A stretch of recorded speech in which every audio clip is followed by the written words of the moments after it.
Olá, pessoal. Então, a gente vai continuar aí. Vamos falar um pouco de incompatibilidade, impedimento e suspeição. São causas aí, ou suborno do juiz, são causas aí que também geram nulidades, tá? De um modo geral, essa incompatibilidade, né, ela diz respeito aí à suspeição e ao impedimento, né?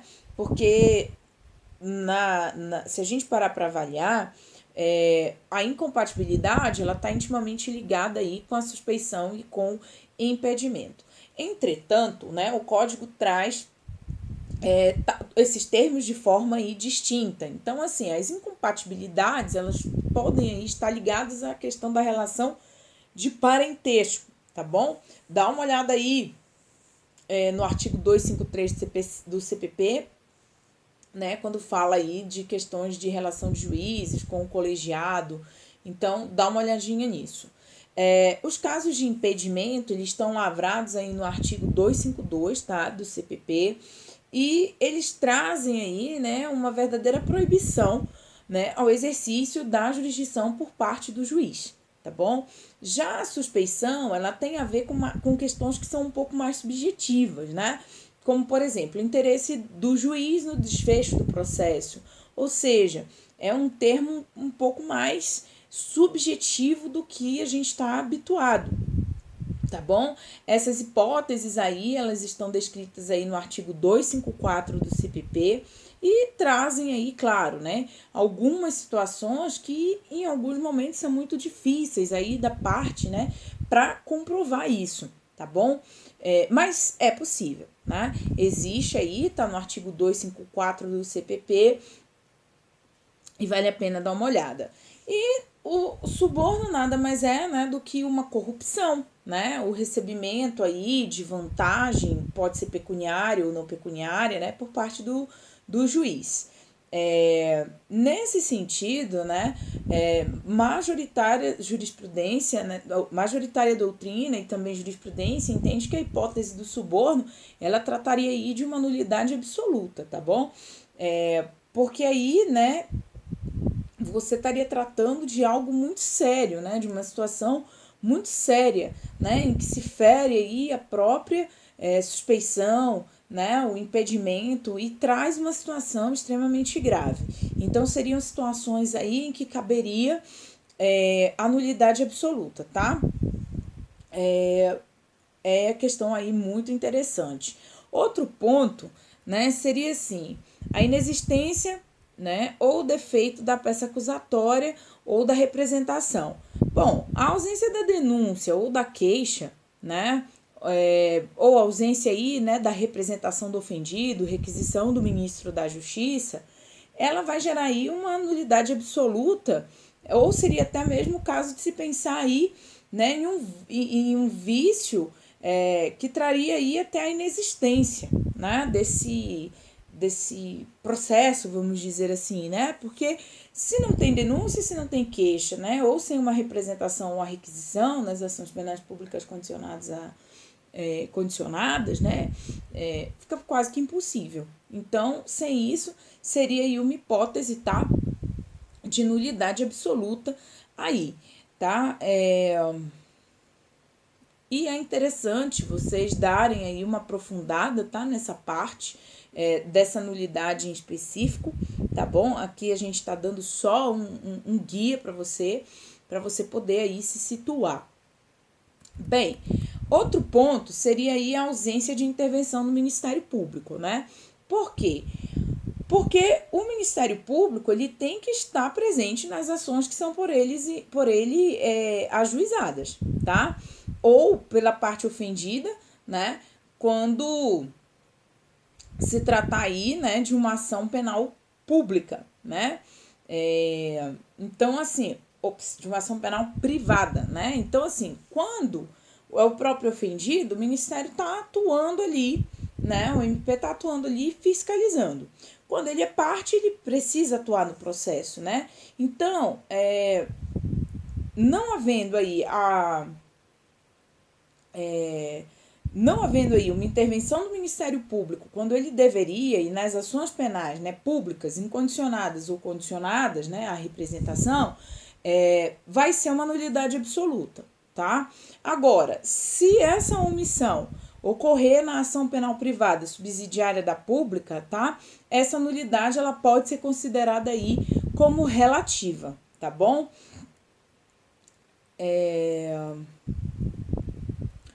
Outro ponto importante, ausência ou defeito de citação e do interrogatório. Bem, quando, né, o réu não é citado, tá bom? Geraria aí uma nulidade, tá? Porque a gente sabe o quê? Que quando o réu não é citado pessoalmente, você intima ele, cita ele por edital, correto? E aí, passado esse prazo, ele não respondeu, não constituiu defensor, você suspende o processo e o prazo prescricional.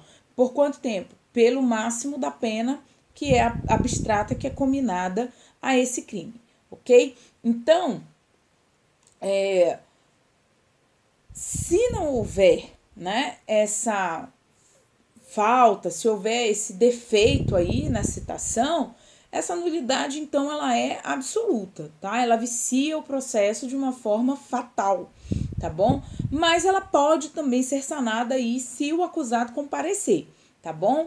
E aí, ainda que ele faça somente para dizer, olha, eu não fui corretamente citado, tá? Mas o réu, ele deve ser interrogado. Gente, o réu, ele deve ser interrogado, tá bom? Esse interrogatório, a gente já viu, ele é realizado no final da instrução, tá? Ele na verdade, né, é um meio de prova, mas é também um meio essencial para a defesa. Então, daí que se o réu, ele não é localizado, né, antes do trânsito em julgado da sentença condenatória, ele deve ser oportunizado a prestar o seu interrogatório, sob pena de nulidade absoluta. Então, o cuidado que se tem que ter, na verdade, com essa questão aí do interrogatório do réu, porque também não é... temos um processo, o réu não foi interrogado. É nulidade? Depende. Depende de quê? Primeiro, ele tem o dever de manter o seu endereço atualizado, ok? Então, se ele é pessoalmente citado, não muda de endereço, não indica esse endereço nos autos, é intimado naquele endereço onde ele tinha deixado o seu... onde estava informado no processo, e aí, posteriormente, procura ele lá e não encontra, tá ok? Isso aí é revelia, tá? Isso é revelia. O que não pode é deixar de intimá-lo para o ato para que ele seja interrogado. Ou, por exemplo, ele teve uma audiência de instrução, ele não foi declarado rével. Quando é na outra instrução, ele aparece na audiência. Ele vai ser interrogado? Vai. E se ele não for? Aí sim, pode ser... né? A gente pode até cogitar aí de falar em uma nulidade, ok? Mas a priori, gente, é dever do réu manter o seu endereço atualizado. Então, não confunda a revelia do réu, tá, com a ausência do interrogatório. Pode ser que tenha um processo onde o interrogatório do réu não aconteceu, mas porque foi decretada a revelia dele, tá? E aí, você verificando que essa revelia, ela tá de acordo com o código, particularmente não entendo que seja caso de nulidade, tá? Entendo que seja caso de nulidade, por exemplo, se o réu estava aí inserido dentro do sistema prisional e não foi expedido aí o ofício para trazer o réu escoltado para audiência, por exemplo.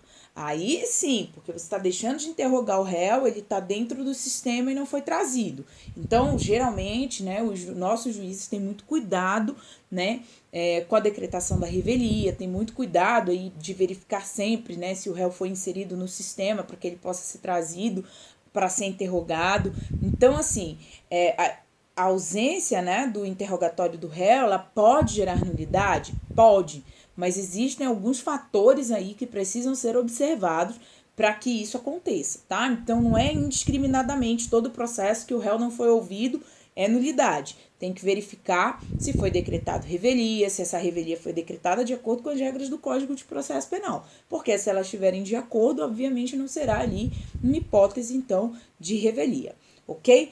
A sentença de pronúncia, tá? Quando ela não contém a fundamentação, tá bom? Uma fundamentação, né, neutra, né, ela pode invalidar aí todos os atos que são subsequentes, tá? Então, assim, fala-se muito na questão aí de excesso, né, na pronúncia. Porque na pronúncia, né, quando o juiz pronuncia o réu, ele está dizendo o quê? Olha, tem materialidade, tem indício de autoria para levar você ao conselho de sentença para ser julgado, ok? Mas o que não pode conter são argumentações aí que favoreçam uma das partes, que possa influenciar, né, a consciência trazida aí pelo conselho de sentença, tá bom? Um mérito já indicando a condenação, a absolvição, tá bom? Informação aí de agravantes e atenuantes também não pode constar, tá bom? Ou que se insira o réu, o nome do réu no rol de culpados, também não pode. Ou aplicação de regras ali que dizem respeito à individualização da pena, porque o juiz ele não está penando aquele réu. A sentença de pronúncia ela tem o seu limite. O limite dela é o quê? Indicar se há materialidade ou indícios suficientes de autoria, né, para levar o réu a júri. Agora, porque subentende-se que ele é o culpado, né? Não, quem bate esse martelo, quem fala sobre isso de uma forma plena é o conselho de sentença. Então, se por acaso isso acontecer, a pronúncia estará em desacordo com aquilo que a lei determina, tá? E nesse caso seria uma nulidade absoluta, tá bom? Então, o vício aí nessa sentença de pronúncia, ela vai comprometer a consciência do jurado, ok? E é por isso que não se faz isso em sentença de pronúncia, tá bom? Pode, no plenário, as partes, né, o Ministério Público, trazer, suscitar, né, questão de agravantes. Isso é possível, mas não na sentença de pronúncia, ok?